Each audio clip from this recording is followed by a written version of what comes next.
Ben uluslararası ilişkiler okuduğum için benim için dil öğrenmek çok önemli. Hani maddi zorlukla karşılaşınca bunu başaramıyorum. Hani bir protein girsin vücuduma dediğinizde etli bir yemek alamıyorsunuz.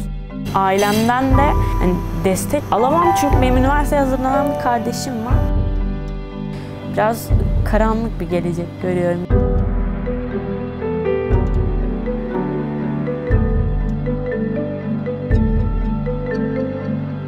Ailem Osmaniye'de, ben de Osmaniye'den geldim. Adana'nın yanında küçük bir şehir Osmaniye. Sosyal Bilimler Lisesi çıkışlıyım. Şu an İstanbul Üniversitesi'nde siyaset bilimi, uluslararası ilişkiler okuyorum. 20 yaşındayım. Yurdum Küçükçekmece Bakırköy arası bir yerde. Yani E5 kenarında hemen. 7 kişilik bir odada kalıyorum. Bir tane küçük kardeşim var. Yani küçük dediğim 18 yaşında. Üniversiteye hazırlanıyor o da, dil bölümünden.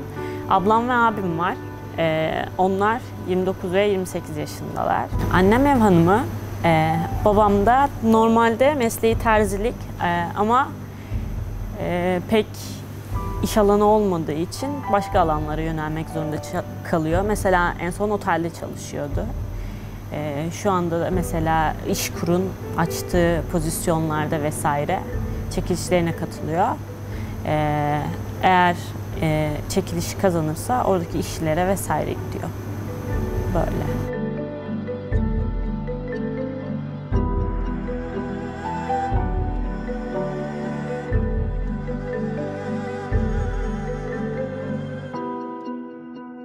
Hem konser salonu hem restoran hem de içinde hostel barındıran bir bina. Ben restoran kısmında çalışıyorum. Garsonluk yapıyorum.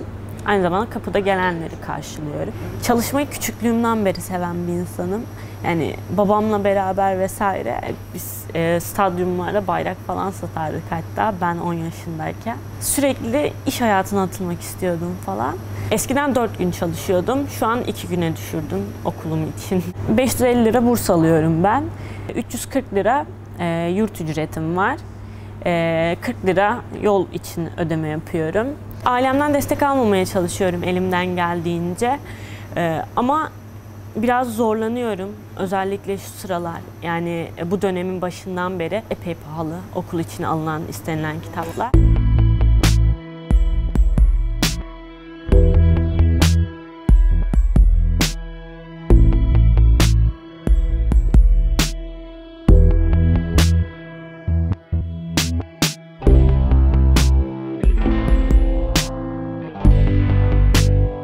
Yani yemek için yurt yemek veriyor aslında. Sabah kahvaltısı ve akşam yemeği olmak üzere 2 öğün veriyor.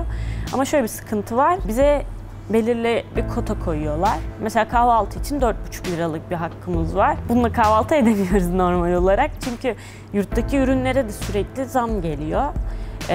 Ve üzerine 2-3 lira, 4 lira koymamız gerekiyor minimum. Düzgün bir kahvaltı edebilmek adına. Akşam yemeği için de 9,5 liralık bir bütçe veriyorlar. Çorba, ana yemek bile alamıyorsunuz. Yani sadece böyle zeytinyağlı, ne bileyim taze fasulye vesaire aldığınızda paranız yetebiliyor. Ama hani bir protein girsin vücuduma dediğinizde etli bir yemek alamıyorsunuz. Yine üzerine para ödemeniz gerekiyor. Onun dışında okulda 3,5 liraydı yemekler. Yegane hakkımız engellenemez.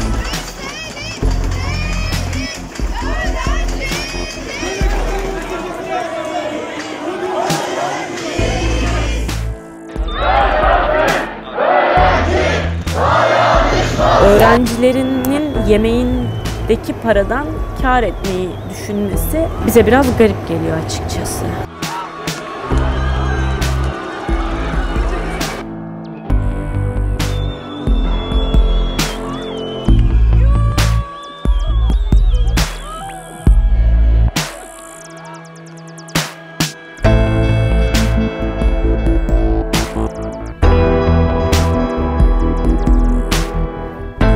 Kitapları nereden buluyorsun genelde?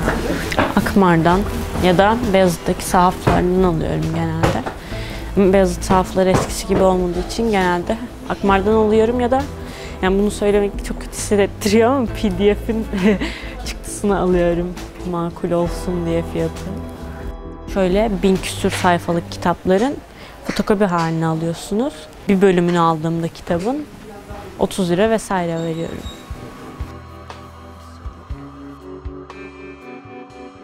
Benim haftada 4 gün okulum var ama devam zorunluluğum olmadığı için çalışabiliyorum. Eğer devam zorunluluğum olsaydı çalışamazdım. Cumaları bazen derslerim uzuyor ve işe geç kalma durumum olduğu için mesela dersin son bir saatine giremiyorum. Boş günümde dersin o zamanını kapatmaya vesaireyle uğraşıyorum. Diyorsunuz ki ya bunu yapmak için bundan kısmam gerekiyor. O zaman ne yapayım? Aslında sizin gelişiminize katkıda bulunacak şeyleri siz lüks olarak nitelendirmeye başlayıp onları azaltmaya başlıyorsunuz. Ve sadece harcama yaptığınız temel ihtiyaçlar kalıyor. Onlar için çalışıyorsunuz aslında. Şöyle söyleyeyim, ben geçen yıldan beri bilgisayar almak istiyorum mesela. Para biriktirmeye yeltendim. Ufak bir başlangıç yaptım. Sonra yavaş yavaş bilgisayar fiyatları artmaya başladı. Yani sebebi de doların yükselişi vesaire. Ailemden de hani destek alamam çünkü şöyle, benim üniversiteye hazırlanan bir kardeşim var ve onun dershane masrafları, kitap masrafları, kitaplara o kadar fazla ücret ödüyorlar ki yani ben 2 yıl önce hazırlandım. Yani 4.000-5.000'i bulmuştur sadece kitapları ödediğim para. Zaten dershane o zamanlar 4.000 lira vesaireydi. Etüt salonları diyeyim, dershane demeyeyim, etüt salonları. Bu sizi psikolojik anlamda da yıpratıyor çünkü hayatınız çok kapana kısılmış gibi oluyorsunuz biraz. Çünkü kafanızı dağıtabileceğiniz bir aktiviteniz yok. Kendinizi geliştirme. Mesela ben dil öğrenmek istiyorum. İngilizce dışında Almanca da katmak istiyorum kendime. Ama bu her yerde ulaşabileceğimiz bir kurs değil. Hani ekstra dil olduğu için. Mesela İngilizceye ücretsiz ulaşabilme olasılığınız var. Ama Almanca, Fransızca, İspanyolca gibi dillere ulaşma olasılığınız pek yok. Ve onların kursları da çok pahalı oluyor. Yani siz ya ben ileride akademik kariyer yapacağım, dil öğrenmek istiyorum dediğinizde de yine maddiyat karşınıza dikiliyor ve öğrenemiyorsunuz. Yani YouTube videoları, kitaplar vesaireyle idare etmeye çalışıyorsunuz ama yani dil böyle öğrenilebilecek bir şey değil zaten. Sonra okulu bitirdiğinizde de bir şirkete başvuru yapmaya gittiğinizde ben o zamana kadar eğer maddi durumumu düzeltip dil eğitimi alamazsam ikinci dilimi yok diyeceğim ve muhtemelen negatif bir cevap alıp oradan ayrılacağım.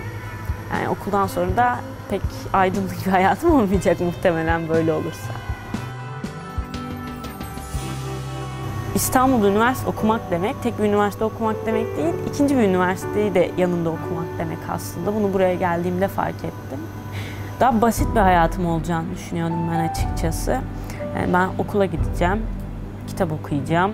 Sonra düşünmeye başladım. Ya gelecekte ne olacak? Ben okulu bitirdiğimde ne yapacağım demeye başladım. Deneyim de kazanmak istedim açıkçası. Hani bu insanlara biraz üzücü ya da karamsar geliyor olabilir ama bu Türkiye gerçeği bence. Üniversiteyi mesela şu an okuduğum bölümde, kendi üniversitemde, kendi dönemimde 120 kişi kendi fakültemde var. 120 kişi de Siyasal Bilgiler Fakültesinde var. Ben artık ülkedeki üniversite sayısını bilmiyorum. Hani bu kadar insan bu bölümü okuyunca sizin de iş alanınız azalmış oluyor. Ben ne yapabilirim, nasıl para kazanabilirim'e dönüyor kafanız ve üniversiteyi de bitirmek için bitiriyorsunuz açıkçası, diploma için bitiriyorsunuz biraz da. Peki ne yapacaksın mezun olunca? İnanın bir an ben de bilmiyorum. Yani çok büyük bir karmaşa şu an bu benim için.